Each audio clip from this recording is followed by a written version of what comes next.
কেবিনে বসে বসে কাজ করতেছে মেঘ। এই সময় পিছন থেকে একটা মেয়েলি কণ্ঠ ভেসে আসলো। পিছনে ফিরতে দেখে তার বিদেশি ম্যাডাম কটকট করে তাকিয়ে আছে মেঘের দিকে। এদিকে মেঘ তো মনে মনে দোয়া দরুদ পড়তে শুরু করেছে, কারণ সে জানে এই বিদেশি ম্যাডাম যে কারোর কেবিনের সামনে গিয়ে দাঁড়ালেই তার কপাল পড়বে। এসব ভাবতে না ভাবতেই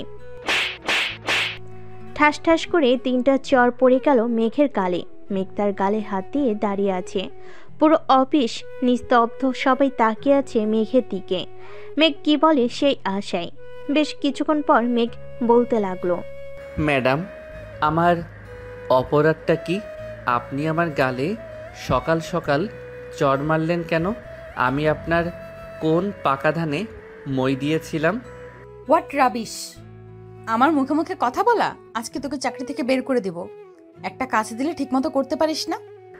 ম্যাম, তাই বলে সকাল সকাল আমার গালে চড় মেরে এই কথাটা বলতে হবে নাকি আপনার? এখন যদি আমি আপনার কিছু একটা করে ফেলি, তখন কি করবেন আপনি? মায়া তোতলাতে বলতে লাগলো। মানে আপনি কি করবেন? মেঘ একটানে তার ম্যাডামের হাত দুটো বুকের সাথে চেপে ধরে মায়ের ঠোঁটের সাথে লিপ কিস করতে থাকলো। এটা দেখে তো পুরো অফিস থ। মেঘ এসব কি করতেছে?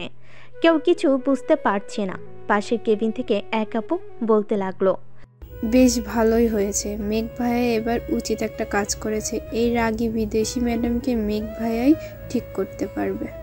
প্রায় 12 মিনিট লিপ কিস করার পর মেঘ মায়াকে ছেড়ে দিয়ে বসে পড়ল চেয়ারে। এদিকে মায়া তো রাগে সাপের মতো ফুসফুস করতেছে। এমন সময় আবারও মেঘের গালে চর পড়ে গেল 3টা। চর দিয়ে মায়া আর ওইখানে থাকলো না, সোজা চলে গেল তার কেবিনে। ঠাস করে দরজাটা লাগিয়ে দিয়ে বিড়বিড় করতেছে আর বলতেছে, সামান্য একটা কর্মচারী, সেই কিনা আমার ঠোঁটের সাথে ঠোঁট লাগিয়ে লিপকিস করেছে। থু, আজকে তো এই ছেলেকে অফিস থেকে বের করেই ছাড়বো। এই বলেই মায়া ডাকতে লাগলো পিয়নকে। রহিম চাচা, রহিম চাচা, এক্ষুনি আমার কেবিনে আসেন। রহিম চাচা বাইর থেকে দৌড়ে কেবিনের ভিতর চলে আসলো। মায়াকে সবাই ভয় পায় ঠিক, রহিম চাচাও ভয় পায়। রহিম চাচা তুতলাতে তুতলাতে বলতে লাগলো, ম্যাডাম, কি হয়েছে বলেন আমাকে, আমি এক্ষুনি এনে দিতেছি। কিছু আনার দরকার নেই, আপনি মিস্টার মেঘকে বলেন যে আমার কেবিনে আসার জন্য। 5 মিনিট সময় দিলাম, 5 মিনিটের মধ্যে যাতে আমার কেবিনে থাকে উনি। ঠিক আছে, আমি এক্ষুনি যাইতেছি ম্যাডাম। রহিম চাচা দৌড়ে চলে গেল মেঘের কাছে। এদিকে মেঘ তো মিটিমিটি করে হাসতেছে আর বলতেছে, অবশেষে আমি কিনা অফিসের ম্যাডামকে লিপ কিস করলাম। আল্লাহ ভালো জানে আজকে আমার কপালে কি আছে। এসব ভাবতেছে মেঘ। এমন সময় রহিম চাচা এসে মেঘকে উদ্দেশ্য করে বলতে লাগলো, মেঘ, তুমি কি এমন করেছো যে ম্যাডাম এত রেগে আছে? তাড়াতাড়ি যাও ওনার কেবিনে, 5 মিনিট সময় দিয়েছে, না গেলে পরে অফিসে আগুন ধরে যাবে। তুমি তো জানো বিদেশি ম্যাডাম কেমন। চাচা, আপনি যান, আমি এখনই যাইতেছি ম্যাডামের কেবিনে। এই বলে মেঘ ফাইলগুলো নিয়ে চলে গেল মায়ার কেবিনে। দরজার বাহিরে দাঁড়িয়ে মেঘ বলতে লাগলো, may I come in ma'am? Yes, come in. Megh কেবিনের ভিতরে ঢুকতেই মায়া তার কেবিন থেকে একটা কলম নিয়ে মেঘের দিকে ছুঁড়ে মারল। মেঘ সাথে সাথেই কলমটা ধরে ফেলল আর মুচকি হাসল। Idiot, rubbish! এই নেন কাগজ, আপনাকে এই অফিস থেকে বের করে দেওয়া হলো। আপনি আর এই অফিসে চাকরি করতে পারবেন না। আপনার বেতন আর কাগজ। কি হলো, পাগলের মতো হাসতেছেন কেন? আপনি হয়তো এই অফিসে জয়েন করেছেন মাত্র 3 দিন হয়েছে। নিয়ম শৃঙ্খলা আপনি কিছুই জানেন না। আপনার চেয়ারের পাশে দেখেন বড় বড় করে নিয়ম কানুন লেখা আছে, একবার পড়ে আমাকে শোনান তো। মায়া একটু জোর জোরে পড়তে লাগলো। পড়া শেষ হতেই চিৎকার করে মেঘকে বলতেছে, রাবিশ জাস্ট! এই শৃঙ্খলার জন্য তোকে এই অফিস থেকে বের করতে পারলাম না, তবে উচিত শিক্ষা তো দিতে পারবো একটা। এই বলে মায়া মেঘের একটা হাত ধরে টেবিলের উপর রেখে কলম নিয়ে দিল সজোরে কুতো, কিন্তু কলমের পিন গিয়ে লাগলো মায়ের হাতে। বিদেশি মেয়েদের বুদ্ধি হাঁটুর নিচে থাকে আজকে বুঝলাম। তাড়াতাড়ি ডাক্তারের কাছে যান, না হলে ব্লাড বের হবে আরও বেশি। আর ফাইলগুলো রেখে গেলাম, আজকে কাজ শেষ আমার। এই বলে মেঘ চলে গেল। এইদিকে মায়া চিৎকার করতে করতে তার কেবিন থেকে বের হয়ে গেল নিচে। মায়াকে এইভাবে চিৎকার করতে করতে বের হয়ে যেতে দেখে পাশের কেবিন থেকে মেঘের কলিগ সজল ভাই বলতে লাগলো, ভাই ফাটিয়ে দিয়েছো তুমি, বিদেশি ম্যাডামের জন্য তুমি পারফেক্ট। তা কেবিনের ভেতরে কি হয়েছে একটু বলবে? তাহলে শুনেন কি হয়েছে। মেঘ সবাইকে সবকিছু বলতে লাগলো। বেশ কিছুক্ষণ বলার পর সব কলিগরা হাসাহাসি করতে লাগলো। দুপুর 2টা, সবাই কেবিনে বসে খাবার খাচ্ছে। এদিকে মায়া হাসপাতাল থেকে চলে গেছে তার বাসায়। কলিং বেল দিতেই তার মা শিউলি বেগম এসে দরজা খুলে দিতেই মায়াকে দেখতে পেল। মায়ের হাতে ব্যান্ডেজ দেখে চমকে গিয়ে বলতে লাগলো, তোর হাতে কি হয়েছে? ব্যান্ডেজ করা কেন? আম্মু, আমি আর এই বাংলাদেশে থাকবো না। আমি কালকেই ইউএসএ চলে যাব। ওইখানেই আমার ভালো লাগে। বাংলাদেশে এসেছি 7 দিন হয়েছে। 3 দিন হয়েছে অফিসে গিয়েছি। অফিসের ফাজিল একটা ছেলে আমার সাথে প্রতিনিয়ত বেয়াদবি করে। আজকে তাকে মারতে গেছিলাম, কিন্তু উল্টো আমাকে মায়া আর কিছু বলতে পারলো না। কান্না করতে করতে চলে গেল তার রুমে। এদিকে শরীফ চৌধুরী বুঝতে পারছে এটা কার কাজ, তাই ফোন দিল অফিসে মেঘের কাছে। মেঘ কয়েকবার রিং হতেই মেঘ ফোনটা রিসিভ করে সালাম দিল। আসসালামু আলাইকুম স্যার, হঠাৎ এই সময় ফোন দিলেন যে? মায়া তোমার সাথে কি করেছে? স্যার, সামান্য একটু ভুল হয়েছে ফাইলে, ওইটা নিয়ে আমাকে অনেক কথা শুনিয়েছে এবং আমার হাতে কলম ঢুকিয়ে দিতে গেছিল, কিন্তু ওনার হাতেই লেগে গেছে। ও আচ্ছা, ঠিক ব্যাপার। আচ্ছা তুমি রাগ করো না মেঘ, মায়া বিদেশ থেকে বড় হয়েছে, তো বাংলাদেশে এসেছে মাত্র 7 দিন হয়েছে।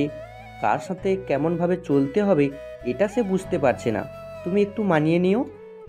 ঠিক আছে স্যার, রাখলাম তাহলে এখন। ফোনটা কেটে দিয়ে বসে রইল। দেখতে দেখতে রাত 8টা বেজে গেছে। অফিস ছুটি দিয়ে দিছে। মেঘ তার বাইক নিয়ে সোজা চলে গেল তার বাসায়। কলিং বেল দিতেই মেঘের ছোট বোন মিষ্টি এসে দরজা খুলে দিল। মেঘকে দেখে জোরে চিৎকার করতে করতে বলতে লাগলো, আম্মু গো, আপু গো, তোমার ছেলে কোন মেয়ের সাথে রুম ডেট করে এসেছে গো। তাড়াতাড়ি এসে দেখে যাও তোমার ছেলের কি অবস্থা হয়েছে গো। আরে মিষ্টি, এসব কি যাতা বলতেছিস তুই? মিষ্টির চিৎকার শুনে মেঘের আব্বু আম্মু দৌড়ে চলে আসলো দরজার সামনে। মেঘকে ঘুরিয়ে ফিরিয়ে দেখে বলতে লাগলো, বাবা তুই এই কাজটা করতে পারলি? আমাদের বললে কি আমরা বিয়ে দিয়ে দিতাম না? তুই এটা কেন করলি বাবা? আরে আম্মু, কি হয়েছে বলবা তো? আর এই মিষ্টি, তুই কি শুরু করলি? প্রত্যেকটা দিন একটা না একটা বাহানা না করে আম্মু আব্বুর কাছে আমাকে বকা না শুনিয়ে শান্তি পাস না? যেটা সত্যি আমি তো সেটাই বলেছি ভাইয়া। তুমি কোন মেয়ের সাথে খষ্টি নষ্টি করেছো? তোমার ঠোঁটে মেয়েদের লিপস্টিক লাগানো কেন? বলো বলো, আমাদের উত্তর দাও। না মানে আম্মু। বাবা তুই কোন মেয়ের সাথে ফষ্টি নষ্টি করেছিস আমাদের বল, আমরা তোকে ওই মেয়ের সাথে বিয়ে দিয়ে দেব। একবার বল বাবা। আরে আম্মু সরো তো, ফ্রেশ হয়ে আসি আগে, এরপর বলতেছি কি হয়েছে আমার সাথে। এই বলে মেঘ সবাইকে ধাক্কা দিয়ে সরিয়ে দিয়ে চলে গেল তার রুমে।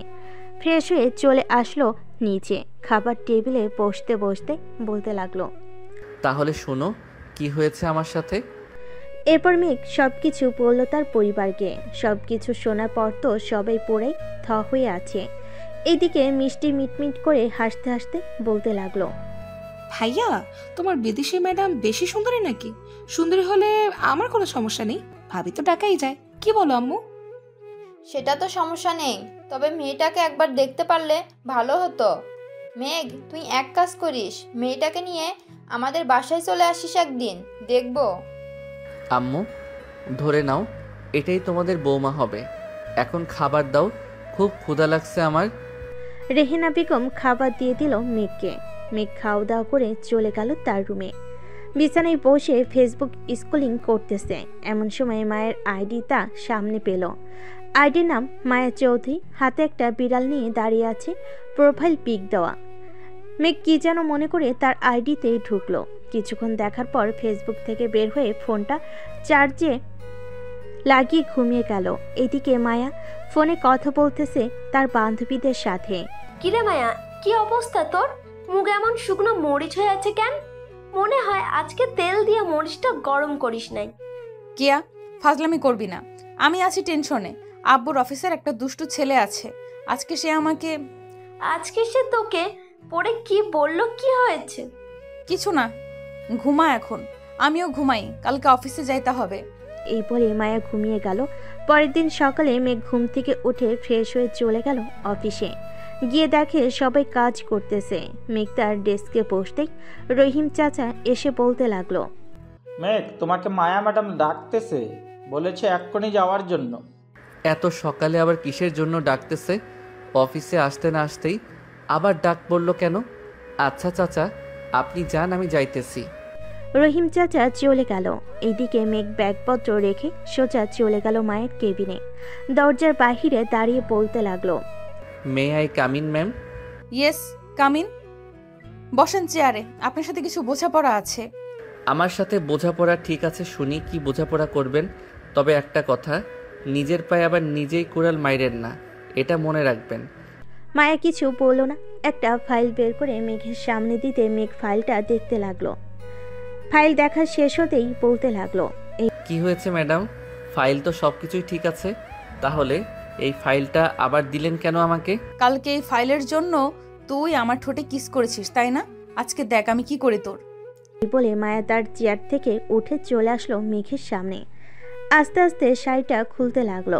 এদিকে মেঘ তো ড্যাপ ড্যাপ করে তাকিয়ে আছে মায়ের নাভির দিকে। কি এইভাবে দেখতেছেন? এখন আমার শাড়িটা খুলে ফেলে দেই আর চিৎকার করি, তখন আপনার মান সম্মান কোথায় যাবে ভাবতে পারতেছেন? ওয়েট ম্যাডাম, এত তাড়াহুড়ো করতেছেন কেন? জাস্ট 5 মিনিট ওয়েট করেন, দরজাটা লাগিয়ে দিয়ে আসি, এরপর যা ইচ্ছা তাই করেন, তাতে আমার কোনো যায় আসবে না। তবে একটা কথা, মেঘ তার নিজের ঠোঁট কামড়ে ধরে রেখেছে। এটা দেখে মায়া তাড়াতাড়ি করে তার নিজের শাড়ি ঠিক করে তুতলাতে বলতে লাগলো, এই এমন ভাবে তাকিয়ে কি দেখতেছিস? একদম কাছে আসবে না বলে দিলাম। কাছে না আসলে জমবে নাকি ম্যাডাম? আপনি যেহেতু চিৎকার করবেন, সেহেতু আপনাকে একটু আদর করে নেই, এরপর না হয় চিৎকার করেন। এই বলে মেঘ চেয়ার থেকে উঠে আস্তে আস্তে করে মায়ের দিকে এগিয়ে যেতে লাগলো। এদিকে মায়া এক পা করে পিছিয়ে যেতে লাগলো আর বলতে লাগলো, এই কাছে আসবে না বলে দিলাম। কাছে আসলেই কিন্তু চিৎকার করব। করেন, আমিও দেখতে চাই আপনি কত জোরে চিৎকার করতে পারেন, আপনার দম কতটুকু আছে। এই বলে মেঘ মায়াকে দেওয়ালের সাথে চেপে ধরে তার ঠোঁট জোড়া এক করে দিল। আস্তে আস্তে মেঘ মায়ের কোমরে হাত দিয়ে স্লাইড করতে লাগলো। আর লিপকিস তো আছেই। প্রায় 15 মিনিট লিপকিস করার পর মেঘ মায়াকে ছেড়ে দিল। এইদিকে মায়া হাঁপাতে বলতে লাগলো, এই বদমাইশ ছেলে, তুই কালকেও আমাকে লিপকিস করেছিস, আজকেও আমাকে লিপকিস করেছিস। আমি কি তোর বউ নাকি যে যখন তখন লিপকিস করবি? বউ তো না, তবে অফিসের কড়া বস, এর জন্য তো আপনার ঠোঁটের স্বাদ বারবার নিতেছি। এখন তো কোনো কাজ নেই, আমি গেলাম। আবার যদি কিস খাওয়ার ইচ্ছা হয় আবার ডাক দিয়েন, চলে আসবো। বাই। বলে মেঘ চলে গেল কেবিনের বাহিরে। এদিকে মায়া তার চেয়ারে বসে পড়ল আর ভাবতে লাগলো, এই ছেলেটা যখনই কিস করে তখনই আমি নিজেকে সামলে নিতে পারি না কেন? হায় আল্লাহ, আমার কি হয়েছে? এসব যতই ভাবতেছে মায়া ততই তার মনের ভিতর অন্যরকম কিছু কাজ করতেছে। অন্যদিকে মেঘ তার কেবিনে গিয়ে বসতে রাহুল এসে বলতে লাগলো, কি মিস্টার পারফেক্ট বয়, ম্যাডামের কেবিনে কি চলে এতক্ষণ?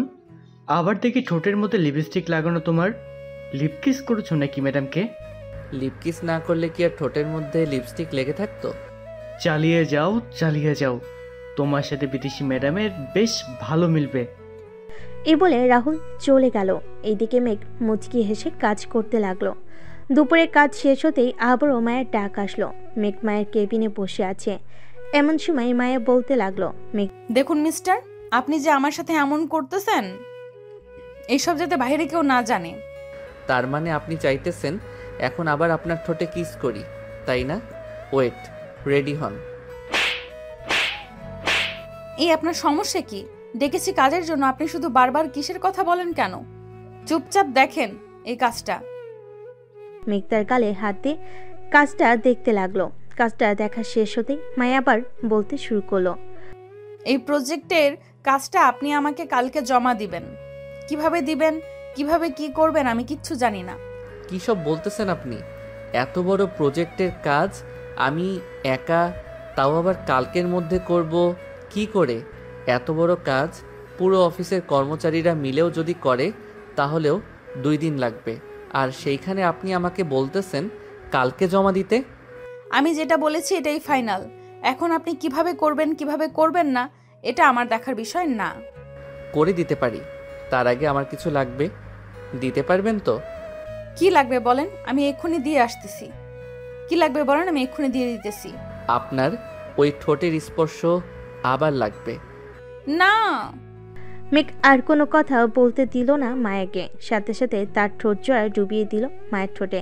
বেশ কিছুক্ষণ যাওয়ার পর মেঘ মায়াকে ছেড়ে দিয়ে মিষ্টি হেসে চলে গেল ওইখান থেকে। এই ছেলেটা আমাকে পেয়েছে কি যখন তখন লিপ কিস করে, আর আমিও কি পাগল তাকে একবারও আটকালাম না?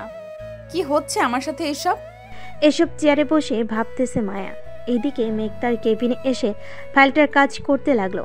বেশ কিছুক্ষণ কাজ করার পর মেঘ আবারও চলে আসলো মায়ের কেবিনে। দরজার বাহিরে দাঁড়িয়ে বলতে লাগলো, may I come in ma'am? Yes come in.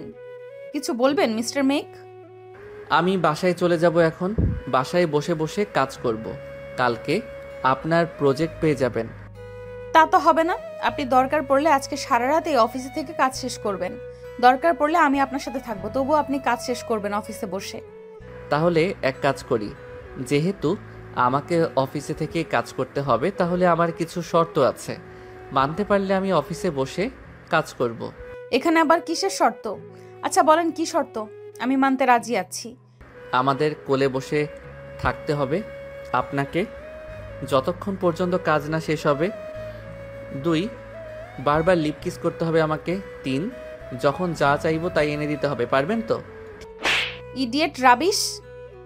তুই আমার অফিসের কর্মচারী আর সেইখানে তুই বলতেছিস আমি তোর কোলে বসে থাকবো এই সামান্য কাজের জন্য? যা এক্ষুনি আমার কেবিন থেকে বেরিয়ে যা। যতক্ষণ পর্যন্ত কাজ না হবে এই অফিস থেকে যেতে পারবি না তুই। ঠিক আছে, যাব না। আমারও একটা কথা শুনে রাখেন, আপনি এখন চর মেরেছেন না, এটার প্রতিশোধ কিন্তু আমি নিব। কালকে প্রজেক্টের কাজটা শেষ করে নেই, এরপর আপনাকে দেখাবো আমি মেঘ কি জিনিস। যা যা, তোর মতো কত মেঘকে পানিতে চুবিয়ে তার পানি দিয়ে আমার পা পরিষ্কার করেছি। মেঘ আর কিছু না বলে চলে গেল। তার কেবিনে বসে কাজ করতে লাগলো। কাজ করতে করতে দুপুর গড়িয়ে সন্ধ্যা হয়ে গেছে। সবার কাজ শেষ করে বাড়িতে যাইতেছে। এমন সময় রাহুল বলতে লাগলো, মেঘ আজকে বাড়িতে যাবে না নাকি? না রাহুল ভাই, আমার মনে হয় আজকে আমি বাড়িতে যাইতে পারবো না। ম্যাডামে আমাকে এই দেখেন কত বড় একটা প্রজেক্ট দিয়েছে, বলেছে কালকে সকাল 10টার মধ্যে তাকে দিতে হবে। ওহ আচ্ছা, তো করেন, আমি তাহলে যাই। আর মনে হয় না বেশিক্ষণ সময় লাগবে কাজটা শেষ করতে। আপনি তো এই কাজে এক্সপার্ট, পূর্ণ অর্ধেক কাজ তো শেষ করে ফেলেছেন। দেখা যাক কয়টায় শেষ হয় কাজ। রাহুল চলে যেতে মেঘ আবারও কাজে মনোযোগ দিল। এদিকে মায়া বসে আছে তার কেবিনে। মায়ের চোখের সামনে মেঘের কেবিন, তাই তার কেবিন থেকে সবকিছু দেখতে পারে মেঘ কি করে না করে। ছেলেটাকে চর মারা ঠিক হয় নাই। যাই গিয়ে জিজ্ঞেস করে আসি কিছু খাবে কিনা, রাত তো হয়ে গেছে। এ বলে মায়া উঠে চলে গেল মেঘ তার কেবিনের সামনে। এইদিকে মেঘ মায়াকে দেখে বলতে লাগলো, কি ব্যাপার ম্যাডাম, আপনি বাসায় যান নাই কেন? বাড়িতে চলে যান। আমি কাজ শেষ করে বাড়িতে চলে যাব, ফাইলটা আপনার কেবিনে রেখে। আমার তো মনে হয় না তুমি সারা রাতে কাজটা শেষ করতে পারবে, তাই ভাবলাম ছেলেটা কিছু খাবে কিনা দিয়ে যাই। আমার লাগলে আমি নিজে খেয়ে নিতে পারবো, নিচে গিয়ে আপনি চলে যান। মায়া আর কিছু না বলে চলে গেল বাসায়। কলিং বেল দিতেই মায়ের মা এসে দরজা খুলে দিল। কি রে মায়া, আজকে এত রাত হলো কেন আসতে? অফিসে কোনো সমস্যা হয়েছে নাকি? না আম্মু, অফিসে কোনো সমস্যা হয় নাই। ওই একটু নতুন প্রজেক্টের কাজ ধরেছি তো, তাই আর কি একটু লেট হয়ে গেছে। কি রে রহিম, আমাকে ফোন দিয়ে বলল তুই নাকি মেঘকে বলেছিস আজকে সারা রাত কাজ করে প্রজেক্টের কাজ শেষ করতে। আম্মু, আমি দেখতে চাইছিলাম আর কি উনি কতটুকু পারদর্শী, আমার অফিসে কাজ করতে পারবে কি পারবে না। তুই এখনো মেঘকে চিনিস না, যে এমন জিনিস হয়তো তুই তার বাইরের রূপটাকে দেখেছিস। তো রুমে গিয়ে দেখ, কম্পিউটার আছে, অফিসে সিসি ক্যামেরার ফুটেজ দেখা যাচ্ছে। দেখ, এতক্ষণে হয়তো কাজ শেষ করে ফেলেছে। সে আমার অফিসে গত 4 বছর ধরে কাজ করতেছে, আমি তাকে ভালো করেই চিনি। তুমি যেহেতু বলতেছো সে কাজ শেষ করে ফেলেছে, তার কাজে যদি আমি একটুও ভুল পাই তাহলে আমাকে কি দিবে বলো? তুই যেটা চাইবি এটাই দিব, আর যদি কাজে কোনো ভুল না পাস আমি যা চাইবো তাই হবে, মানা করতে পারবি না কিন্তু। ঠিক আছে, ডান। মায়া আর কিছু না বলে চলে গেল তার রুমে। দরজাটা লাগিয়ে ফ্রেশ হয়ে এসে কম্পিউটারের সামনে দাঁড়াতে দেখতে পেল মেঘ ফাইলটা নিয়ে তার কেবিনে ঢুকতেছে। টেবিলের উপর রেখে সিসি ক্যামেরার সামনে দাঁড়িয়ে বলতে লাগলো, হ্যালো ম্যাডাম, কাজ শেষ, আপনি কালকে এসে দেখে নিয়েন। আর আমি কালকে আসবো না অফিসে, যদি ভুল থাকে তাহলে আপনার আব্বু মানে আমার বসকে বললেন, উনি ঠিক করে দিবে। এই বলে মেঘ মুচকি হাসি দিয়ে চলে গেল ওইখান থেকে। এইদিকে মায়া তো পুরো অবাক, কারণ 120 কোটি টাকার প্রজেক্টের কাজ সে নিমিষেই শেষ করে ফেলেছে। এইসব ভাবতেছে এমন সময় মায়ের আব্বু বলতে লাগলো, কিরে, অবাক হচ্ছিস নাকি? অবাক হওয়ার কথা, চল আমার সাথে নিচে এখন খাবার খাবি। খাবার খাইতে খাইতে তোকে ছোট্ট একটা গল্প বলবো নে। আব্বু চলো। মায়া তার আব্বুর সাথে চলে গেল নিচে, খাবার টেবিলে বসে খাবার খাচ্ছে। এমন সময় মায়ের আব্বু বলতে লাগলো, তোকে আমি বিদেশে পড়ালেখা করিয়েছি, কখনো কষ্ট পেতে দিই নাই, যখন যা চেয়েছিস তখনই তাই দিয়েছি। আর এই মেঘ গত 4 বছরে বিদেশি ক্লায়েন্টদের ধরে ধরে এনে এমনভাবে কাজ করে দিয়েছে যা কিনা আমি কখনো কল্পনা করতে পারি নাই। আমি যা না বুঝেছি সে সব বুঝিয়ে দিয়েছে আমাকেই। আজকে যে প্রজেক্টটা কাজ করেছে সেই এনেছে কাজটা। যখনই কোনো ক্লায়েন্ট আসবে সবার আগে আমাকে জানাবে সেই, কারণ যেই থাকুক না কেন আমার চেয়ারে বসে সে কাউকে বিশ্বাস করে না আমাকে ছাড়া। আব্বু, সে তো পারে নিজের একটা অফিস তৈরি করতে, তাহলে সে তৈরি করতেছে না কেন? আমাদের অফিসে কাজ করতেছে কেন?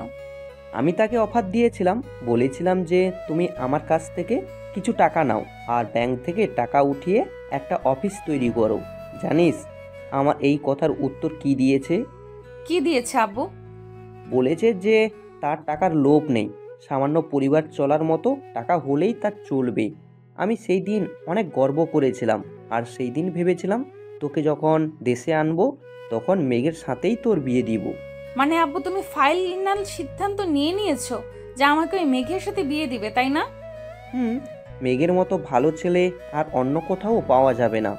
এখন যদি তোর অন্য কেউ পছন্দ থাকে তাহলে তুই সিদ্ধান্ত নে কি করবি। তোর যেখানে খুশি মন হবে ওইখানেই বিয়ে দিব তোকে। আচ্ছা আব্বু, আমি ভেবে দেখব। সবাই খাওয়া দাওয়া করে চলে গেল রুমে। এদিকে মেঘ কাজ শেষ করে বাসে এসে কলিং বেল দিতেই তার মা এসে দরজা খুলে দিল। কি রে মেঘ, আজকে এত দেরি হলো কেন? একটু বড় প্রজেক্টের কাজ করেছিলাম তো আম্মু, তাই একটু দেরি হয়ে গেছে। আমি না মিষ্টিকে ফোন দিয়ে বলে দিয়েছি যে তোমরা ঘুমিয়ে যাইতে, ঘুমাও নাই কেন? তুই কখনো দেখেছিস রাতে তোকে নিজের হাতে না খাইয়ে দিয়ে আমি কখনো ঘুমিয়েছি? আজকে যদি না আসতাম তাহলে কি এইভাবে পায়চারি করতে নাকি? এইভাবেই পায়চারি করতাম। যা ফ্রেশ হয়ে আয়, আমি খাবার রেডি করতেছি। মেঘ তার মাকে জড়িয়ে ধরে কপালে একটা চুমু দিয়ে চলে গেল তার রুমে। সে তার মায়ের স্বভাব ভালো করেই জানে, তাকে না খাইয়ে কখনো ঘুমায় না, তাই সে চলে এসেছে। ফ্রেশ হয়ে চলে গেল নিচে, খাওয়া দাওয়া করে আবারও চলে আসলো রুমে। বিছানায় শুয়ে পড়তেই ঘুম চলে আসলো তার। পরের দিন সকাল 10টা। মায়া এবং তার আব্বু বসে আছে অফিসে। মায়া প্রজেক্টটা খুঁটিয়ে খুঁটিয়ে দেখতেছে, কিন্তু একটা ভুলও পেল না মায়া। এমন সময় রহিম চাচা এসে বলতে লাগলো, স্যার বিদেশি ক্লায়েন্ট এসেছে, ওনাদেরকে কি কেবিনে নিয়ে আসবো? ওনাদের কেবিনে নিয়ে আসো। রহিম চাচা চলে গেল নিচে, ক্লায়েন্টদেরকে নিয়ে চলে আসলো কেবিনের ভিতর। প্রজেক্টটা দেখে ক্লায়েন্টরা অবাক হয়ে বলতে লাগলো, miss Maya, I want to meet the person who did the work so beautiful. Sir, this was done by an employee in my office. He is at home now and will not be coming to the office today. Okay, then we will come tomorrow to meet him. And here is your 120 crore taka. And we will give a reward to the person who did the work? Okay sir, come and get him tomorrow at 10 AM। ক্লায়েন্টরা তাদের project নিয়ে চলে গেল। এদিকে মায়া তো পুরো অবাক হয়ে তার বাবার দিকে তাকিয়ে আছে। মায়াকে এইভাবে তাকাতে দেখে তার বাবা বলতে লাগলো, কি বলেছিলাম কালকে রাতে? আজকে মেঘ যদি না থাকতো এই অফিসও মনে হয় না থাকতো। সো তুই একটু ভেবেচিন্তে আমাকে জানাস। এখন তাহলে আমি বাড়িতে যাই। আর একটা কথা, কালকের সন্ধ্যায় একটা পার্টি হবে অফিসে, সবাইকে জানিয়ে দে এবং আজকে দুপুরে লাঞ্চ টাইমে সবাইকে ছুটি দিয়ে দে। ঠিক আছে আব্বু। মায়ের আব্বু চলে গেল। এদিকে মায়া তার ফোনটা বের করে মেঘকে কল দিল। এদিকে মেঘের ফোন বন্ধ, কারণ কালকে তার ফোন চার্জ দিতে মনে নাই, তাই কলও ঢুকতেছে না। এই দেখে মায়া তার আব্বুকে ফোন দিল আবার। আব্বু, মেঘদের বাসার ঠিকানা দিতে পারবে একটু? ওর ফোন বন্ধ, তাই ভাবছিলাম ওদের বাসায় যাব। 32/2 আলামিন টাওয়ার, 120 নম্বর রুম। দেখ সবার অ্যাড্রেস দেওয়া আছে হাজিরা খাতায়। মায়া ফোনটা কেটে দিয়ে হাজিরা খাতা থেকে আবার বাড়ির ঠিকানাটা দেখে নিয়ে গাড়ি নিয়ে চলে গেল আলামিন টাওয়ার 120 নম্বর রুমের সামনে। কলিং বেল দিতে মেঘের ছোট বোন মিষ্টি এসে দরজা খুলে দিল। মায়াকে দেখে বলতে লাগলো, আপু, কাকে চাই আপনার? আচ্ছা, এই বাসায় কি মেঘ নামের কেউ থাকে যে কিনা মায়া গ্রুপ অফ কোম্পানিতে চাকরি করে? থাকে, কিন্তু আপনি কে? আপনাকে তো চিনলাম না। আমি ওই অফিসের মালিক। ওনাকে একটু ডেকে দিবেন, ওনার সাথে কথা আছে। ভেতরে এসে বসেন, আমি ডেকে দিচ্ছি ভাইয়াকে। মায়া ভিতরে এসে সোফায় বসে পড়ল। এদিকে মিষ্টি রান্নাঘরে গিয়ে তার মায়ের কানে কানে বলতে লাগলো, আম্মু, এটাই তোমার ছেলের বউ, বিদেশি ম্যাডাম। এটাই দেখো না কত স্টাইল করে এসেছে। তাড়াতাড়ি গিয়ে মেঘকে ডাক দে, না হলে পরে আবার আমাদের সাথে চেঁচামেচি করবে। এগুলো দিয়ে যাই, তুমি কিছু রান্না বসিয়ে দাও। উনি আমাদের বাড়িতেই প্রথম এসেছে, ওনাকে না খেয়ে ছেড়ে দেওয়া যায় নাকি? তুই এইগুলো দিয়ে যা, আমি রান্না বসিয়ে দিতেছি। মিষ্টি কিছু ফল আর কয়েকটা মিষ্টি দিয়ে যে তার ভাইয়ের রুমে যেতে যাবে, এমন সময় পিছন থেকে মায়া বলে উঠল, যদি কিছু মনে না করো, তোমার ভাইয়ের রুমটা যদি আমাকে দেখিয়ে দাও, আমি তোমার ভাইকে ডেকে আনতাম। ওই যে লাল পর্দা দিয়ে ঢাকা একটা দরজা, ওইটাই। ভাইয়া ঘুমোচ্ছে। ধন্যবাদ। মায়া চলে গেল মেঘের রুমে গিয়ে দেখে মেঘ ছোট্ট একটা 3/4 প্যান্ট পরে ঘুমিয়ে আছে, টুনটুনিটাও ফুলে আছে। এটা দেখে মায়া কিছুটা লজ্জা পেয়ে গেল। আস্তে আস্তে করে মেঘের কাছে এসে বলতে লাগলো, এই মেঘ ওঠো, সকাল হয়েছে, ওঠো তাড়াতাড়ি। মিষ্টি, ডিস্টার্ব করতেছিস কেন? ঘুমাতে দে একটু, আজকে অফিস নেই, একটু ঘুমাই শান্তিতে। তোমার ঘুম আমি বের করতেছি, দাঁড়াও। এই বলে মায়া মেঘের ঠোঁটজোড়া কামড়ে ধরে লেবুর মতো চুষতেছে। এমন সময় মেঘ বিছানা থেকে লাফ দিয়ে উঠে বসলো। মায়াকে দেখে অবাক হয়ে বলতে লাগলো, ম্যাডাম, আপনি এখানে কি করেন? ফোন দিয়েছিলাম তোমার ফোনে, ফোন বন্ধ বলেছে, তাই তো তোমার বাসায় চলে এসেছি। তা কিস কেমন লাগছে? আরেকটা দিব নাকি? দরকার নেই আমার কিসের, আপনি তাড়াতাড়ি বাড়ি থেকে চলে যান, আম্মু আব্বু দেখলে সমস্যা হবে। কোনো সমস্যা নেই, তোমার পরিবারের সবাই আমাকে দেখেছে। কাছে আসো, যান, আরেকটু চুমু দেই, আর এই টুনটুনিটা একটু ভালোভাবে যত্ন করো। কি আবোল তাবোল বলতেছেন ম্যাডাম? আমাকে কিস করে এখন আবার বলতেছেন আমার টুনটুনিকে ভালো করে আদর যত্ন করতেছে? তো কি বলবো, এটাই যে মেয়েদের ভবিষ্যৎ। এখন কাছে আসো, আর একটা লিপ কিস করি। এই বলে মায়া বিছানায় উঠে মেঘকে ধাক্কা দিয়ে ফেলে দিয়ে তার উপরে উঠে মেঘের ঠোঁটজোড়া তার দখল করে নিল। বেশ কিছুক্ষণ এভাবে থাকার পর হঠাৎ কারোর কাশির শব্দে ঘোর কাটলো তাদের। কাশির শব্দ পেয়ে মায়া তাড়াতাড়ি করে মেঘের উপর থেকে উঠে গেল। দরজার দিকে তাকাতে দেখতে পেল মিষ্টি দাঁড়িয়ে মিটমিট করে হাসতেছে। এটা দেখে মায়া তাড়াতাড়ি করে চলে গেল নিচে।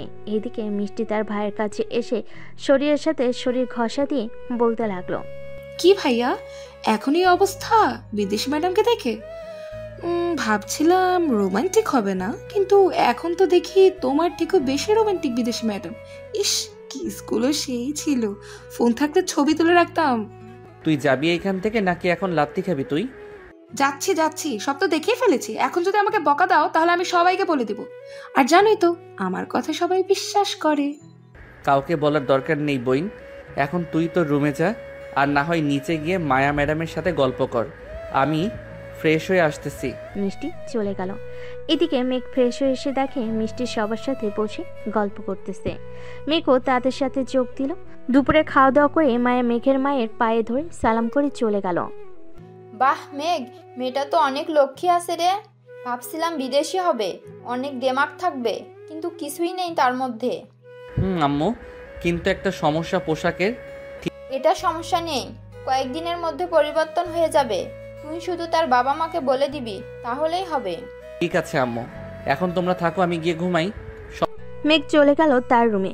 বিছানায় শুয়ে পড়তে আবারও ঘুমের দেশে পাড়ি জমালো। এদিকে মায়াও চলে গেল। বাসায় রাতে পার্টিতে সবাই এসেছে। মায়ের আব্বুর হাতে মাইক নিয়ে বলতে লাগলো, আমার এই অফিসটা এগিয়ে নিয়ে গেছো তোমরা, তবে বিশেষ করে বেশি এগিয়ে নিয়ে গেছে মেঘ। সে আমার অফিস তৈরির পর থেকেই আমাকে ক্লায়েন্ট আনতে সাহায্য করেছে। মেঘ কালকে অফিসে আসবে, তোমার সাথে বিদেশি ক্লায়েন্টরা কথা বলবে। এই নাও মাইক, সবার উদ্দেশ্যে কিছু বলো। সবাইকে আমার সালাম, আসসালামু আলাইকুম। আমি ছোট থেকে শিখেছি কর্ম করে খেতে হবে। আমার বাবা কখনোই অসৎ কাজ শিখায় নাই। আমি যা শিখেছি তাতে আলহামদুলিল্লাহ। আমি চাইলে কিন্তু নিজের নামে একটা অফিস তৈরি করতে পারতাম, কিন্তু করব না, কারণ আমার এত টাকার দরকার নেই। পরিবার চলার মতো টাকা হলেই এনাফ। মেঘের কথা শুনে সবাই হাততালি দিতে লাগলো। পার্টি শেষে মেঘ চলে গেল বাসায়। কলিং বেল দিতেই তার আম্মু এসে দরজা খুলে দিল। মেঘ সোজা তার রুমে চলে গেল। বিছানায় শুয়ে পড়তে তার ঘুম চলে আসলো। পরদিন সকালে মেঘ অফিসে কাজ করতেছে। এমন সময় বিদেশি ক্লায়েন্টরা আসতে লাগলো। মেঘের সাথে কথা বলে মেঘকে 10 লক্ষ টাকার একটা চেক ধরিয়ে দিয়ে চলে গেল। সবাই খুশি। দেখতে দেখতে 1 মাস কেটে গেল। মেঘ তার রুমে বসে আছে। এমন সময় মিষ্টি এসে বলতে লাগলো, ভাইয়া, তোমার অফিসার বস এসেছে, নিচে যেতে বলছে। কি বলিস? এই সময় বস এসেছে? চল তো দেখি গিয়ে। মেঘ আর মিষ্টি চলে গেল নিচে। গিয়ে দেখে মায়ের আব্বু বসে আছে। তাকে দেখে মেঘ বলতে লাগলো, স্যার, আপনি হঠাৎ এই সময় আমার বাসায় কোনো সমস্যা হয়েছে নাকি? তেমন কোনো সমস্যা হয় নাই, আমি একটা বিশেষ কারণে এসেছি। বিশেষ কারণটা কি স্যার? মায়ার তো বয়স হয়ে গেছে, আমার একটা মেয়ে, আমি চাই তোমার সাথে বিয়ে দিতে। তুমি যদি রাজি থাকো তাহলে আমি তোমার আব্বু আম্মুর সাথে কথা বলবো। স্যার, আপনার মেয়ে কি আর এই ছোট বাসায় থাকতে পারবে না? আপনি অন্য জায়গায় দেখেন, আশা করি খুব ভালো হবে। উনিও সুখে থাকবে, আপনারাও সুখে থাকবেন। মায়া রাজি আছে এই বাসায় থাকতে। মায়া নিজেই আমাকে পাঠিয়েছে যে তোমার পরিবারের সাথে কথা বলার জন্য। সব তো বুঝলাম, কিন্তু এখন আমি বিয়ে করতে পারবো না। আমার ঘরে একটা বোন আছে, তাকে বিয়ে দিব, এরপর আমি বিয়ে করব। আর ততদিনে আপনার মেয়েকে পাল্টাতে হবে। আমার মেয়েকে পাল্টাতে হবে মানে? বুঝলাম না। আপনার মেয়েকে মানে আপনার মেয়ে যেসব ড্রেস পরে এসব পাল্টাতে হবে। আপনি ভালো করেই জানেন যে বাঙালিরা কেমন ড্রেস পরে। এটা তুমি পাল্টে নিবে, আমি কিছুই বলবো না এখানে, কারণ সে তোমার বউ হবে। ঠিক আছে স্যার, আমি ভেবে দেখব। মায়ের আপু আরো কিছুক্ষণ থেকে চলে গেল তার বাসায়। কলিং বেল দিতেই মায়া এসে দরজা খুলে দিল। মায়া তার আব্বুকে দেখে বলতে লাগলো, আব্বু, মেঘ কি বলেছে? সে রাজি তো হয়েছে, তবে একটা কথা বলেছে, তোর এই ড্রেস পরা বাদ দিয়ে বাঙালি মেয়েদের মতো ড্রেস পরতে হবে। যদি পারিস তাহলে সে বলেছে ভেবে দেখবে।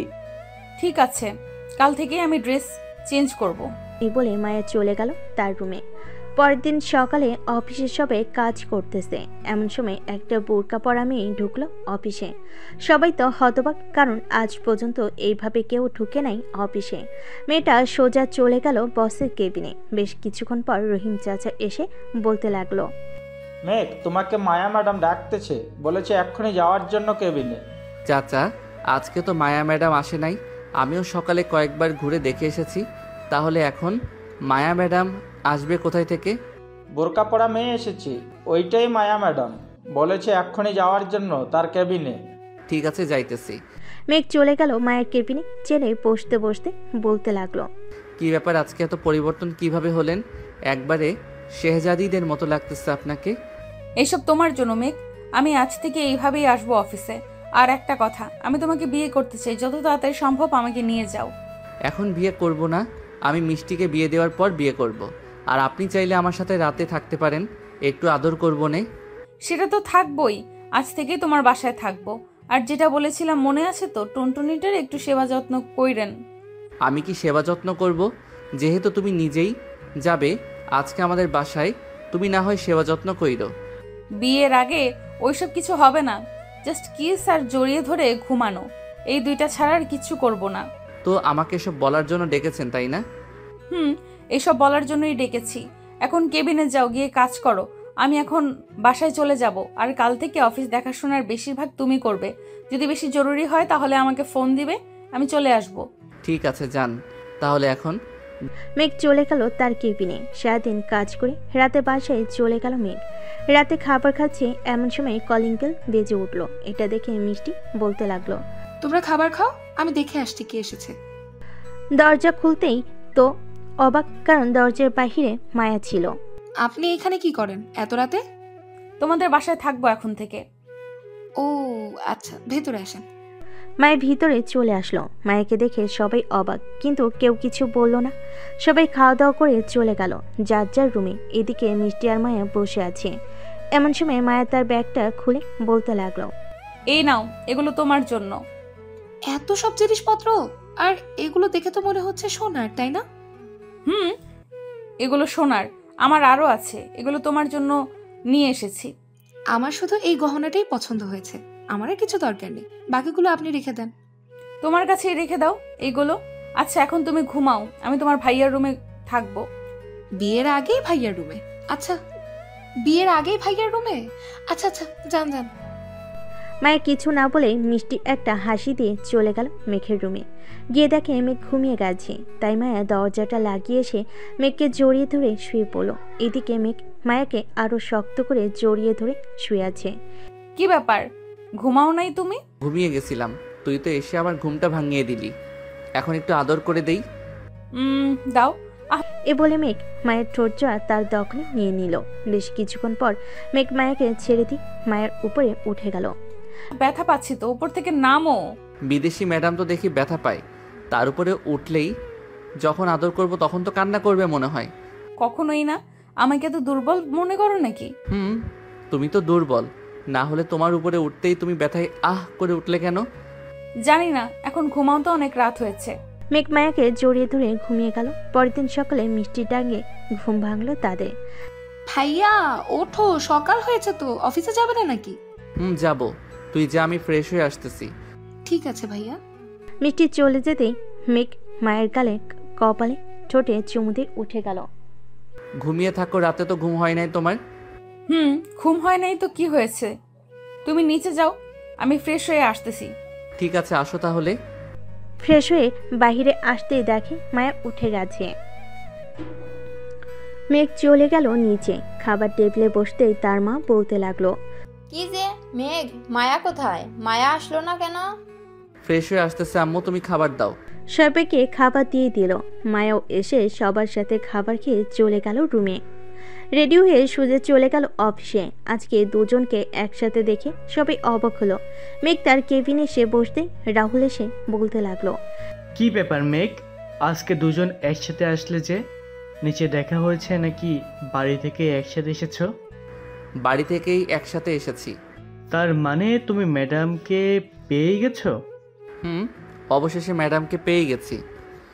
এখন কাজ করেন, কথা বলতে দেখলে আবার কোন সময় জানি সিংহের মতন গর্জে ওঠে কে জানে।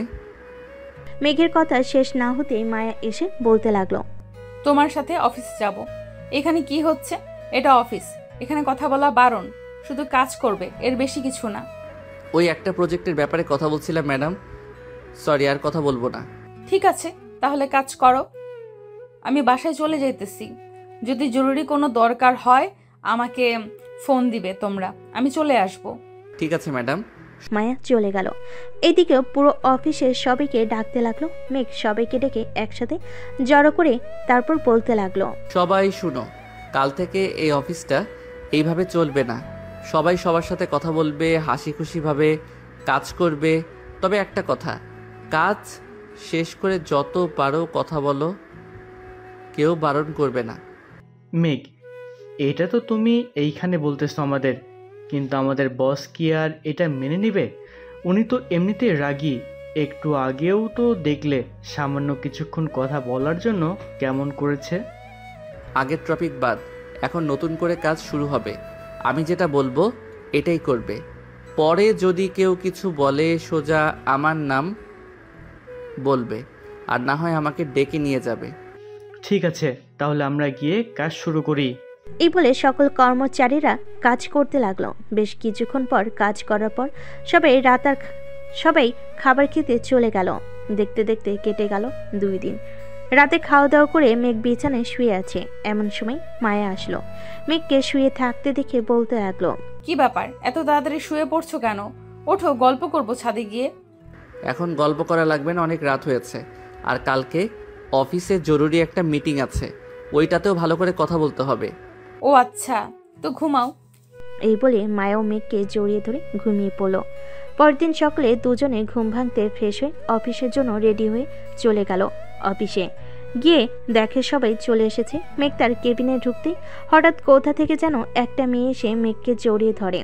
এটা মায়া দেখে ফেলেছে। এদিকে মেঘও কিছু বলতেছে না মেয়েটাকে। বেশ কয়েক মিনিট পর মেয়েটা মেঘকে ছেড়ে দিতে মেঘ বলতে লাগলো, কিরে আয়শা, পাগল হয়ে গেছিস তুই? এটা অফিস, যখন তখন তুই এইভাবে জড়িয়ে ধরলে যদি কেউ দেখে ফেলে তখন কি হবে? তুই আমার বেস্ট ফ্রেন্ড, তোকে আমি যখন তখন জড়িয়ে ধরতেই পারি, তাতে কার কি আসে যায়? কারো তো কোনো কিছু আসে যায় নাই, তবে এখন তো কী হাল হবে এটা নিয়ে চিন্তিত আমি। মায়া ম্যাডাম হয়তো অলরেডি দেখে ফেলেছে তুই আমাকে জড়িয়ে ধরেছিস। মেঘের কথা শেষ হতে না হতেই হঠাৎ কোথা থেকে যেন মায়া এসে আয়েশাকে টানতে টানতে মেঘের কেবিন থেকে বের করে বাইরে নিয়ে গিয়ে ঠাস ঠাস করে 2টা চড় মেরে দিল তার গালে। আর বলতে লাগলো, এই মেয়ে, এই অফিসটা কি তোমার বাবার যে যখন খুশি যাকে খুশি জড়িয়ে ধরবে? মিস মায়া, মুখ সামলে কথা বলুন। মেঘ আমার বেস্ট ফ্রেন্ড, অনেকদিন পর তাকে দেখেছি তাই জড়িয়ে ধরেছি। আর আমি তাকে জড়িয়ে ধরলে আপনার সমস্যা কি? আমার অনেক সমস্যা আছে, আর যদি কখনো দেখি এমন করতে তাহলে মিস্টার মেঘ আপনাকে চাকরি থেকে বরখাস্ত করা হবে। এ বলে মায়া চলে গেল। মায়ের চোখের কোণে পানি দেখা যাইতেছে। মায়া চলে যেতে মেঘ আয়েশাকে উদ্দেশ্য করে বলতে লাগলো, দেখেছিস, তোর জন্য আজকে ম্যাডাম আমাকে ভুল বুঝেছে। সবাইকে ডেকে এনেছি কাজের জন্য। তুই কি না যা, তুই গিয়ে মিটিং রুমে অপেক্ষা কর, একটু পর আসতেছি সবাই। ঠিক আছে, যাচ্ছি। আয়েশা চলে যেতে মেঘ হাঁটা দিল মায়ের কেবিনের দিকে। বেশ কিছুক্ষণ যাওয়ার পর মেঘ মায়ের কেবিনে ঢুকলো। ঢুকতে দেখতে পেল মায়া কান্না করতেছে। আরে তুমি কান্না করতেছো কেন আয়েশা? জাস্ট আমার বেস্ট ফ্রেন্ড, আর কিছুই না। হয়েছে, আর বলতে হবে না। ওই মেয়ের সাথে রং তামাশা করে এখন আবার আমার সাথে কথা বলতে এসেছে। যাও গিয়ে ওই মেয়ের সাথে কথা বলো। মেঘ মায়াকে উঠিয়ে জড়িয়ে ধরে বলতে লাগলো, আমি শুধু তোমার বোন, আমি শুধু তোমারই থাকবো। চলো, সবাই চলে এসেছে, এখন মিটিং রুমে যাওয়া যাক। চলো। আর যদি কখনো দেখি কোনো মেয়েকে তোমাকে জড়িয়ে ধরেছে, ওই দিন তোমার খবর চ্যানেলে ছেড়ে দেব। আচ্ছা, ছেড়ে দিও, এখন চলো। মেঘ আর মায়া চলে গেল। অফিসের সবাই আছে এইখানে। মেঘ প্রথমে মায়ের সাথে সবাইকে পরিচয় করিয়ে দিতে লাগলো। বেশ কিছুক্ষণ পরিচয় করিয়ে দেওয়ার পর মেঘ সবাইকে কাজটা বোঝাতে লাগলো। দীর্ঘ 2 ঘন্টা মিটিং করার পর মিটিং শেষ হলো। সবাই এক একে চলে যেতে লাগলো। এদিকে আয়েশা আবার মেঘের সামনে এসে মেঘকে জড়িয়ে ধরতে যাবে। এমন সময় মায়া মেঘকে ধাক্কা দিয়ে সরিয়ে দিতেই আয়েশা সোজা মাটিতে পড়ে গেল। আয়েশাকে মাটিতে পড়ে যেতে দেখে সবাই হাসাহাসি করতেছে। আরো জড়িয়ে ধরবি নাকি অন্যজনের জামাইকে? এখন দেখ কেমন লাগে, জড়িয়ে ধর, আরো ধর। এই বলে মায়া মেঘের হাত ধরে টানতে টানতে নিয়ে চলে আসলো তার কেবিনে। দরজাটা লাগিয়ে দিয়ে মেঘকে জড়িয়ে ধরে তার ঠোঁটে চুমু দিল একটা। এখন চুমু দিয়েছো, এখন যদি আমি লিপ কিস করি তখন কি হবে? করো, আমি কি মানা করেছি নাকি লিপ কিস করতে না করতে? এটা দেখে মেঘ মায়ের কোমরে ধরে আস্তে আস্তে টেবিলের উপর বসিয়ে দিল। আস্তে আস্তে মায়ের ঠোঁটের সাথে তার ঠোঁট জোড়া এক করে দিল। বেশ কিছুক্ষণ পর হঠাৎ দরজায় কড়া নাড়া শব্দে ঘোর কাটলো তাদের। মেঘ তাড়াতাড়ি করে একটা ফাইল নিয়ে চেয়ারে বসে পড়ল। এদিকে মায়া নিজেকে ঠিক করে দরজা খুলতে দেখতে পেল বাইরে দাঁড়িয়ে আছে তার আব্বু। হঠাৎ করে তার আব্বুকে দেখে বলতে লাগলো, কি ব্যাপার আব্বু, তুমি হঠাৎ এই সময় এখানে আসলে যে? কোনো সমস্যা হয়েছে নাকি? সমস্যা হয়নি, অফিসে কিছু কাগজপত্র আছে, ওইগুলো নিতে এসেছিলাম। ও ভেতরে আসো। মায়ের আব্বু ভিতরে যেতেই দেখতে পেল মেঘ বসে বসে কাজ করতেছে, তাই কিছু না বলে কাগজপত্রগুলো নিয়ে চলে গেল। এদিকে মায়া আবারও দরজা লাগিয়ে এসে বসে পড়ল চেয়ারে। যাও মুখটা ধুয়ে আসো, ঠোঁটে লিপস্টিক লেগে আছে তোমার। কি লিপস্টিক লাগাও যে আমার ঠোঁটে লেগে যায়? কাল থেকে আর লিপস্টিক লাগাবে না, এমনিতেই সুন্দর দেখা যায়। ঠিক আছে, কাল থেকে আর লাগাবো না। সেদিন কাজ শেষ করে রাতে বাসায় ফিরল দুজন। খাওয়া দাওয়া করে বসে আছে মায়া। এমন সময় মিষ্টি এসে বলতে লাগলো, ভাবি ভাইয়াকে একটু বলবা যে বাহির থেকে ফুচকা এনে দিতে, অনেক ফুচকা খেতে ইচ্ছে করছে। মেঘ যাও গিয়ে ফুচকা নিয়ে আসো সবার জন্য। এই রাতের বেলা ফুচকা কোথায় থেকে এনে দিব? রাত প্রায় 12টা বেজে গেছে। আমি কিছু জানি না, সবার জন্য ফুচকা আনবে, এটাই ফাইনাল। মেঘ আর কিছু না বলে চলে গেল বাইরে। অনেকক্ষণ ঘোরাঘুরি করার পর একটা ফুচকার দোকান খোলা পেল। সবার জন্য ফুচকা নিয়ে চলে আসলো বাসায়। তাদের হাতে ফুচকা দিতেই ফুচকা খাওয়া শুরু করলো। এদিকে মেঘ নিচে না থেকে চলে আসলো তার রুমে। ল্যাপটপটা নিয়ে একটা হিন্দি মুভি দেখতে লাগলো। বেশ কিছুক্ষণ পর মায়া কয়েকটা ফুচকা নিয়ে রুমে প্রবেশ করলো। এই নাও তোমার জন্য এই কয়েকটা ফুচকা রেখেছি। আমি ফুচকা খাই না, তুমি খেয়ে নাও। ঠিক আছে, আমি খেয়ে নিতেছি। মেঘ মায়ের খাওয়া দেখতে লাগলো। ফুচকা খাওয়া শেষের দিকে, লাস্টে একটা আছে, এটা মায়ের মুখের ভিতর দিতে মেঘ তাড়াতাড়ি করে মায়াকে টান মেরে তার কাছে নিয়ে গেল। মায়ের ঠোঁটের সাথে ঠোঁট মিলিয়ে দিয়ে মায়ের মুখের ভিতর থেকে ফুচকাটা খেতে লাগলো। এটা দেখে মায়া কিছুটা অবাক হলো। ফুচকা খাওয়া শেষ হতেই মায়া বলতে লাগলো, তুমি তাকিয়ে তাকিয়ে দেখো আমার খাওয়া। এটা কি করলে তুমি? আমার ঠোঁটের সাথে ঠোঁট মিলিয়ে ফুচকাটা খেয়ে নিলে আমার মুখের ভেতর থেকে। আমি খাবো না তো কে খাবে? আমি তো এটার জন্য অপেক্ষা করছিলাম এতক্ষণ। যেই তুমি খাবে ঠিক তখনই তোমার ঠোঁটের সাথে ঠোঁট মিলিয়ে দিব। ঠিক আছে, এখন খাওয়া শেষ হয়েছে, এখন আদর করো আমাকে। আদর তো করবো, কিন্তু এইগুলো খুলে ফেলো। তোমার যখন এইগুলোতে সমস্যা তুমি নিচে খুলে দাও। মেঘ একটা নে মায়ের জামাটা খুলে ফেল। এখন মায়ের শরীরে একটা লাল পিড়া আর নিচে সালোয়ার কামিজ। মায়া লজ্জায় মেঘের বুকে মুখ লুকালো।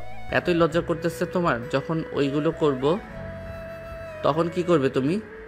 এই কুত্তা, আমাকে আরো লজ্জা দিতেছো কেন? আদর করলে আদর করো, আর না হয় আমাকে নিয়ে ঘুমাও। চলো ঘুমাবো। এই বলে মেঘ মায়াকে জড়িয়ে ধরে ঘুমিয়ে গেল। পরের দিন সকালে মায়ের ঘুম ভাঙতে দেখতে পেল ওর পুরো শরীরেও একটা কাপড়ে নেই, মেঘের শরীরও নেই। এটা দেখে মায়া বলতে লাগলো, এই আমরা কি শারীরিক সম্পর্ক করেছি রাতে? হয়তো করেছি, চলো দুইজন একসাথে গোসল করব। আমাকে কোলে করে নিয়ে যাও। মেঘ মায়াকে কোলে তুলে নিয়ে চলে গেল ওয়াশরুমে। ঝর্ণাটা ছেড়ে দিয়ে দুজন ঝর্ণার নিচে দাঁড়িয়ে আছে। এমন সময় মায়া তার ঠোঁটটা মেঘের ঠোঁটের সাথে একত্রিত করে দিল। বেশ কিছুক্ষণ লিপকিস করার পর দুজন গোসল করে বাইরে বেরিয়ে আসলো। অফিসের জন্য রেডি হয়ে চলে গেল মেঘ তার অফিসে। এদিকে মায়া বসে আছে সোফায়। এমন সময় মিষ্টি এসে বলতে লাগলো, ভাবি রাতে কি কিছু হয়েছে? তোমার চিৎকার শুনলাম হঠাৎ। মিষ্টির কথা শুনে মায়ের দুইটা চোখ রসগোল্লার মতো হয়ে গেল। মায়া কি বলবে বুঝতে পারছে না। বেশ কিছুক্ষণ চিন্তা করার পর মায়া বলতে লাগলো, ও মনে পড়েছে, রাতে তেলাপোকা কোথা থেকে যেন উড়ে এসে আমার উপরে পড়েছিল, ওইটা দেখেই চিৎকার দিয়েছিলাম। ও আচ্ছা, এই কথা, আমি তো ভেবেছি অন্য কিছু। মায়া লজ্জে পড়ে গেল, আর কিছুই বলল না, চলে গেল মেঘের রুমে। এদিকে মেঘ অফিসে বসে কাজ করতেছে। এমন সময় মায়ের ভিডিও কল আসলো। কলটা রিসিভ করতেই মায়া বলতে লাগলো, কি করো, অফিসে সবকিছু ঠিকঠাক আছে তো? অফিসে সবকিছু ঠিকঠাক আছে। আমি একটু পর কল দিতেছি। তোমাকে একজন ক্লায়েন্ট এসেছে, তার সাথে কথা বলে আসছি। ঠিক আছে, ফোন দিও, অপেক্ষায় থাকবো। মেঘ ফোনটা কেটে দিয়ে চলে গেল অফিসের রুমের ভিতরে। ক্লায়েন্ট বসে আছে। মেঘকে দেখে বলতে লাগলো, মেঘ, আপনার অফিসের বস কোথায়? ওনার সাথে দরকার ছিল। ওনাকে যা বলবেন আমাকে তাই বলতে পারেন। অফিসের বস যিনি, উনি আমার ওয়াইফ। ও আচ্ছা, এই নেন, 3 বছর আগে এই অফিসের বস আমাকে টাকা দিয়েছিল অফিস করার জন্য। আজকে ওনার টাকা সুদ আসলে ফেরত দিতে এসেছি। ও আচ্ছা, এই কথা। চেক না দিয়ে ওই অ্যাকাউন্টে পাঠিয়ে দেন, সোজা বসের অ্যাকাউন্টে চলে যাবে। ঠিক আছে। আর আমিও চাইছিলাম এই অফিসে কিছু কাজ দিতে। চারপাশে গুঞ্জন শোনা যাইতেছে এই অফিসের কাজ অনেক ভালো। আমিও দেখতে চাই কতটা ভালো কাজ। ঠিক আছে, আপনার কাজ দিয়ে যাইয়েন, কাজ করার পর না হয় পেমেন্ট দিয়েন, কোনো সমস্যা নেই। আপনার কাজ ভালো পাইলেই ভালো। ঠিক আছে, এখন তাহলে আমি যাই। কালকে এসে তোমাদের সাথে সব কিছু বুঝে শুনে এরপর কাজ দিব। ঠিক আছে, যান তাহলে। মিস্টার বাচ্চু চলে গেল। এইদিকে মেঘ মায়ের আব্বুকে ফোন দিয়ে বলে দিল সব কিছু। দুপুরে খাবার খাচ্ছে সবাই একসাথে বসে। এমন সময় পিয়া বলতে লাগলো, আচ্ছা মেঘ ভাইয়া, মায়া ম্যাডামের সাথে আপনার মনে হয় কিছু চলতেছে, তাই না? আরে চলতেছে বলতে গেলে ভুল হবে, ওনাদের বিয়ে হবে সামনে, কি বলো? ইনশাল্লাহ বিয়ে হলে আপনারা তো দাওয়াত পাবেন। ইনশাল্লাহ বিয়ে হলে আপনারা তো দাওয়াত পাবেন আর জানতেই পারবেন। ঠিক বলেছ, যখন বিয়ে হবে তখন জানতে পারবো। মেঘ খাওয়া দাওয়া শেষ করে চলে গেল মায়ের কেবিনে। চেয়ারে বসে মায়াকে ফোন দিল। বেশ কিছুক্ষণ পর মায়ের ফোনটা রিসিভ করতেই দেখতে পেল মিষ্টি বসে আছে মায়ের পাশে। কি ভাইয়া, ভাবিকে ছাড়া এক মুহূর্ত থাকতে পারো না নাকি? তা না, অফিসের একটা ফাইল খুঁজে পাচ্ছিলাম না, তাই ফোন দিয়েছিলাম। মায়া, তোমার টেবিলে যে লাল একটা গোলাপ ছিল ওইটা কোথায়? ওইটা তো ড্রয়ারের ভেতরে। চাবি তো আমি নিয়ে এসেছি। খুব জরুরি নাকি? খুব জরুরি না, কালকে একটু কাজ আছে, ওই ফাইলটা একটু লাগতো। তুমি সন্ধ্যা মিষ্টিকে নিয়ে চলে এসো অফিসে, তখন ফাইলটা নিয়ে নিবনে। আর কিছুক্ষণ না হয় ঘোরাঘুরি করব। ঠিক আছে, তাহলে কাজ করো তুমি। রাখলাম এখন। মায়া ফোনটা রেখে দিল। রাতে মেঘ কাজ শেষ করে মায়া আর মিষ্টিকে নিয়ে কিছুক্ষণ ঘোরাফেরা করে চলে গেল বাসায়। কলিং বেল দিতেই মেঘের আম্মু এসে দরজা খুলে দিল। কি রে, এত রাত পর্যন্ত ঘোরাঘুরি করতে বলেছে কে? এখন রাস্তাঘাটের পরিবেশ জানা নেই নাকি তোদের? আম্মু কিছুই হবে না, তুমি এত চিন্তা করো কেন? যা ফ্রেশ হয়ে আয়, আমি তোদের জন্য খাবার রেডি করতেছি। মায়ার মেঘ চলে গেল তাদের রুমে। এদিকে মিষ্টু চলে গেল তার রুমে। ফ্রেশ হয়ে এসে খাওয়া দাওয়া করে সবাই বসে আছে। এমন সময় কলিং বেল বেজে উঠল। তোমরা বসো, আমি দেখে আসতেছি এত রাতে কে এসেছে। মায়া চলে গেল দরজা খুলতেই দেখতে পেল তারা আব্বু আম্মু দাঁড়িয়ে আছে। তাদের দিকে খুশি হয়ে বলতে লাগলো, আব্বু আম্মু তোমরা এত রাতে? তোকে ছাড়া ভালো লাগছিল না, তাই চলে আসলাম। ভেতরে যেতে বলবি না নাকি দরজার বাইরে রেখেই কথা বলবি? ভেতরে আসো, বাইরে দাঁড়িয়ে থাকতে হবে না। সবাই বসে গল্প করতেছে।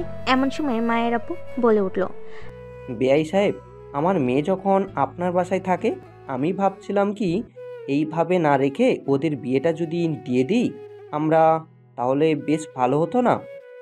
আমিও এটাই ভাবছিলাম। মেঘ, কি বলছিস, এখন বিয়ে করবি নাকি পড়বি? আব্বু, আমি তো চাইছিলাম মিষ্টির বিয়েটা দিয়ে এরপর আমি বিয়ে করব। ভাইয়া, আমি এখন বিয়ে করব না। বিয়ে করতে করতে দেরি আছে। আমি ডাক্তার হব, এরপর বিয়ে করব। এর আগে যদি কোনো ছেলে পছন্দ হয় তাহলে আমি তোমাদের জানাবো। কিন্তু? কোনো কিন্তু না, তুমি মায়া ভাবিকে বিয়ে করতে পারো, সমস্যা নেই। মেঘ আর কিছু বলল না, সবাই বসে আছে। বেশ কিছুক্ষণ পর মেঘ বলতে লাগলো, আচ্ছা, যেহেতু আপনারা বলতেছেন আমাদের বিয়ে দিবেন, তাহলে সামনের মাসে বিয়েটা দেন আমাদের। কি বল আম্মু? তোর যেটা ভালো হবে আমরা ওইটাই করব। তুই যদি বলিস সামনের মাসে বিয়ে করবি, সামনের মাসেই বিয়ে দেবো তোদের, কোনো সমস্যা নেই। ঠিক আছে, এখন তাহলে তোমরা কথা বলো, আমি ঘুমাতে যাই, কালকে আবার অফিসে যাইতে হবে। ঠিক আছে, যা। মায়া, তুমিও যাও, গিয়ে ঘুমিয়ে পড়ো, অনেক রাত হয়েছে। মায়া আর মেঘ চলে গেল রুমে। দুজনকে জড়িয়ে ধরে ঘুমিয়ে গেল। পরের দিন সকালে মেঘ উঠে দেখে পিয়া এখনো ঘুমাচ্ছে। তাইও পিয়াকে না ডেকে অফিসের জন্য ফ্রেশ হয়ে চলে গেল অফিসে। দুপুরে বসে বসে কাজ করতেছে। এমন সময় কে আসলো। ভাইয়া, এই প্রজেক্টটা আমার মাথায় ঢুকছে না। ভাইয়া, এই প্রজেক্টটা আমার মাথায় ঢুকছে না, আমাকে একটু বুঝিয়ে দিবেন এই প্রজেক্টটা? আচ্ছা, তুমি এইখানে বসো, আমি প্রজেক্টটা বুঝিয়ে দিতেছি তোমাকে। আর কে কে এই প্রজেক্টের সাথে কাজ করতেছে তাদের ডেকে আনো, সবাইকে একসাথে বুঝিয়ে দেই। ঠিক আছে, আপনি একটু ওয়েট করেন, আমি সবাইকে ডেকে আনছি। কেয়া চলে যেতেই এমন সময় মেঘের ফোনটা বেজে উঠল। তাকিয়ে দেখে মায়া ফোন দিয়েছে। কলটা রিসিভ করতেই কেয়া সবাইকে নিয়ে চলে আসলো। ভাইয়া, সবাইকে নিয়ে চলে এসেছে। আচ্ছা, তোমরা বসো, মায়া লাইনে থাকো, আমি ওদের কাজটা বুঝিয়ে দিয়ে কথা বলতেছি তোমার সাথে। ঠিক আছে। মেঘ 1 ঘন্টা মেঘ 1 ঘন্টায় কাজটা বুঝিয়ে দিল ওদেরকে। বেশ কিছুক্ষণ পর ওরা চলে যেতেই মেঘ মায়ের সাথে কথা বলতে ব্যস্ত হয়ে গেল। এভাবেই কেটে গেল 25 দিন। দুইবারই বেশ ভালো করে সাজানো হয়েছে। রাতে মেঘ বসে আছে সোফায়। এমন সময় মায়া আর মিষ্টি এসে বলতে লাগলো, মেঘ আমরা কিছু গহনা কিনতে যাব, তুমি যাবে আমার সাথে? তোমরা যাও, আমার একটা কাজ আছে, কাজটা শেষ করি। তোদের ঠিক আছে, তাহলে কাজ করো। মেঘ কাজ করতে লাগলো। এদিকে মায়ার মিষ্টি চলে গেল। দেখতে দেখতে কেটে গেল আরো 2টা দিন। রাতে মেঘ বিছানায় শুয়ে আছে। এমন সময় তার বন্ধু ফোন। কি রে শালা, আমাদের না জানিয়ে বিয়ে করে ফেলতেছিস? না জানিয়ে বিয়ে করব কিভাবে বলতো? তোদের বাসায় বিয়ের কার্ড আরও 15 দিন আগেই পাঠিয়ে দিয়েছি। তোরা চলে কালকে। ঠিক আছে, আমি সবাইকে জানিয়ে দিতেছি, কালকে সবাই চলে আসবো। মেঘ রাফির সাথে আরো কিছুক্ষণ কথা বলে ফোনটা কেটে দিল। পরের দিন মেঘের সকল বন্ধুরা চলে এসেছে। সবাই সবার সাথে আড্ডা মাস্তিতে ব্যস্ত। এমন সময় মায়ের আপু এসে বলতে লাগলো, মেঘ ভাবছিলাম তো বাড়িতে বিয়েটা দিব, কিন্তু মানুষ তো প্রায় 1,500 জনের উপরে আসবে। এখন ভাবতেছি কমিউনিটি সেন্টারে বিয়েটা দিতে তোমাদের। বাড়িতেই হবে, একদিনে এত কিছু করা যাবে না কমিউনিটি সেন্টারে। তা ঠিক বলেছ। আচ্ছা, বাড়িতেই বিয়ে হবে? তার শ্বশুর আব্বার সাথে কথা বলে চলে গেল রুমে। দেখতে দেখতে বিয়ের দিন চলে এসেছে। আজকে মেঘ আর মায়ের বিয়ে। সবাই আনন্দ করতেছে। এদিকে মেঘকে সাজিয়ে দিতেছে তার বন্ধুরা। মাম্মা, বিদেশি ম্যাডাম কিন্তু বিড়ালটা বেশ ভালোভাবে মারতে হবে। আর তুই যদি বিড়াল মারতে না পারিস আমাদের বলিস, আমরা না হয় গিয়ে বিড়াল মেরে দিব। শালা, আমার বউয়ের বিড়াল আমি মারবো, তাদেরকে দিব কেন? তাদের চাইতে বেশি বিড়াল মারতে পারি আমি, এটা ভালো করে জানিস। জানি। তোর টুনটুনিটা একটু বড় দেখে এটা বলতেছিস, চার শালা। সবাই হাসি তামাশা করতে করতে রেডি হয়ে গেল। দুপুর 2টা। সবাই চলে গেল মায়েদের বাসায়। গেট আটকিয়েছে মেঘের শালা শালিরা। তাদের সাথে মজা করতেছে সবাই। বেশ কিছুক্ষণ পর সবাই চলে গেল ভিতরে। খাওয়া দাওয়া শেষ করে সবাই কাজের জন্য অপেক্ষা করতেছে। এমন সময় কাজী আসলো। বেশ কিছু নিয়ম কারণ মেনে তাদের বিয়েটা হয়ে গেল। সন্ধে তাদের বিদায় দিয়ে দিল। মেঘ মায়াকে নিয়ে চলে আসলো বাসায়। গাড়ি থেকে নামতেই মায়াকে বরণ করে দিয়ে চলে গেল ঘরে। এদিকে মেঘ চলে আসলো ছাদে। সবার সাথে আড্ডা দিতে লাগলো। মামা, এটা রাখ, আজকে রাতে হয়তো কাজে আসবে না, কালকে রাতে কাজে আসবে। সকালে যাই তোর বউকে খুঁড়িয়ে খুঁড়িয়ে হাঁটতে দেখি, আর যদি না হয় ভাববো তুই বিড়াল মারতে পারিস নাই। দেখে নিস। এসব বলে মজা করতেছে সবার সাথে। দেখতে দেখতে রাত 2টা বেজে গেল। এমন সময় মিষ্টি এসে বলতে লাগলো, ভাইয়া তাড়াতাড়ি রুমে যাও, অনেক রাত হয়েছে, আম্মু আসলে কিন্তু অনেক বকা দিবে। যাইতেছি। এই বলে মেঘ তার বন্ধুদের কাছ থেকে বিদায় নিয়ে চলে গেল বাসর ঘরে। দরজাটা লাগিয়ে খাটের কাছে যেতেই মায়া নিচে নেমে সালাম করলো। বাহ, আমার বিদেশি বউটা তো দেখি অনেক রোমান্টিক হয়ে গেছে। আমার রোমান্টিক বর থাকতে আমি রোমান্টিক হব না, এটা কোনো কথা হলো? এখন আদর করো। এটা বলতেই মেঘ মায়াকে ধাক্কা দিয়ে বিছানায় ফেলে দিল। আস্তে আস্তে মেঘ মায়ের ঠোঁটে, মুখে, গলায় সব জায়গায় কিস করতেছে আর একটা একটা করে কাপড় খুলতেছে। বেশ কিছুক্ষণ এভাবে যাওয়ার পর মায়া বলতে লাগলো, ওই এখন আদর করো, আমি আর থাকতে পারবো না। করতেছি তো। আজকে তোমাকে এমন আদর করব যাতে কালকে কোমর নিয়ে সোজা না হতে পারো। ইস, কি যে বলো না। এই বলে মেঘ মায়াকে আদর করতে লাগলো। মায়া ব্যথায় উফ আহ শব্দ করতে লাগলো। থাক, বাকি কিছু শুনতে হবে না, এখন জায়গা আমি। আমার কেমন কেমন যেন লাগতেছে তাদের বাসর ঘরের কথা শুনে। আজকের পর্বটা এই পর্যন্ত। আবারও দেখা হবে নতুন কোনো গল্পে। ততক্ষণ সবাই ভালো থাকবেন, সুস্থ থাকবেন। ধন্যবাদ।